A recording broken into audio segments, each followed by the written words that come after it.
अब बात भगवान जगन्नाथ रथ यात्रा की करते हैं। आज दोपहर 12 बजे ओडिशा के पुरी में कर्फ्यू के बीच रथ यात्रा निकाली जाएगी। सुप्रीम कोर्ट ने शर्तों के साथ रथ यात्रा निकालने की अनुमति दी है। इस रथ यात्रा में आम श्रद्धालु हिस्सा नहीं ले पाएंगे। साथ ही रथ यात्रा में सोशल डिस्टेंसिंग का पालन करना भी अनिवार्य होगा। आखिर क्यों महत्वपूर्ण है पुरी की ये रथ यात्रा, जानने के लिए देखिए ये खास रिपोर्ट।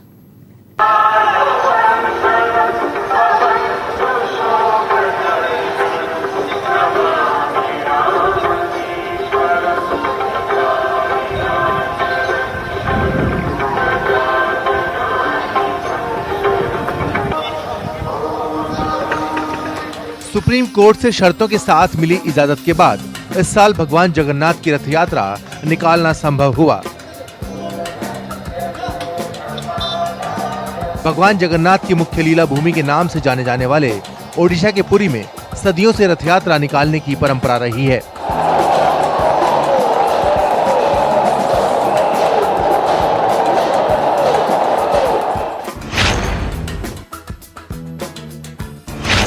ये यात्रा 1736 से लगातार निकाली जा रही है। इस यात्रा में भगवान जगन्नाथ यानी भगवान श्री कृष्ण अपने भाई बलराम और बहन सुभद्रा के साथ अपनी मौसी के घर जाते हैं। इन तीनों की मूर्तियों को पुरी के जगन्नाथ मंदिर से रथ पर सवार किया जाता है और मौसी के घर यानी गुंडीचा मंदिर ले जाया जाता है। ऐसी मान्यता है कि इस यात्रा में शामिल होने या दर्शन मात्र से मोक्ष की प्राप्ति होती है।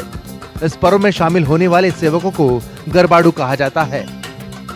ये रथ यात्रा हर साल होती है। ओडिशा का भगवान जगन्नाथ मंदिर इसका प्रमुख केंद्र है, जिसे 10वीं शताब्दी में बनाया गया था।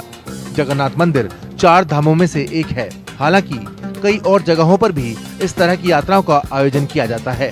ये यात्रा आषाढ़ मास के शुक्ल पक्ष की द्वितीया तिथि से प्रारंभ होती है और शुक्ल पक्ष के 11वें दिन भगवान के घर वापसी के साथ ही इसका समापन होता है।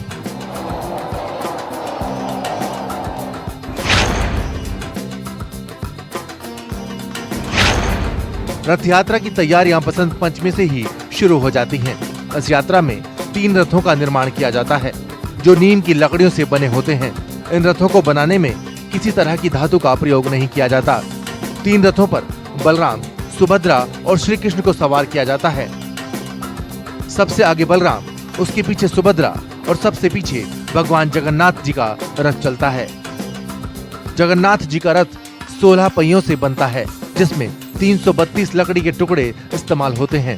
पीले और लाल रंग का यह रथ 45 फीट ऊंचा होता है। साथ ही इस रथ पर हनुमान जी और नरसिंह भगवान का प्रतीक भी अंकित रहता है। बलराम जी के रथ की ऊंचाई 44 फीट होती है और यह नीले रंग का होता है। वहीं बहन सुभद्रा का रथ 43 फीट का होता है और इसमें मुख्य रूप से काले रंग का इस्तेमाल किया जाता है। पुरी की रथ यात्रा विश्व प्रसिद्ध है। इस यात्रा में शामिल होने के लिए न सिर्फ देश के विभिन्न प्रदेशों के लोग जुटते हैं, बल्कि दुनिया भर के अलग अलग देशों के लोग भी यात्रा में शामिल होने के लिए आते हैं। यात्रा के रथों को रस्सों के जरिए खींचा जाता है। हिंदू धर्म में मान्यता है कि इस रथ यात्रा में भगवान के रथ को खींचने वाले को इसी जन्म में मुक्ति मिल जाती है और उसे दोबारा जन्म नहीं लेना पड़ता। यही वजह है कि इस यात्रा में दुनिया भर के लोग बड़ी तादाद में शामिल होते हैं। Bureau report, news 24। नमस्कार, मैं हूं मानक गुप्ता। अगर आपको हमारा ये वीडियो पसंद आया हो तो इसे लाइक और शेयर जरूर करें और हाँ, हमें सब्सक्राइब और फॉलो करना ना भूलें, ताकि आप देश और दुनिया की कोई खबर मिस ना करें। तो जुड़े रहिए हमारे साथ और देखते रहिए न्यूज़ 24।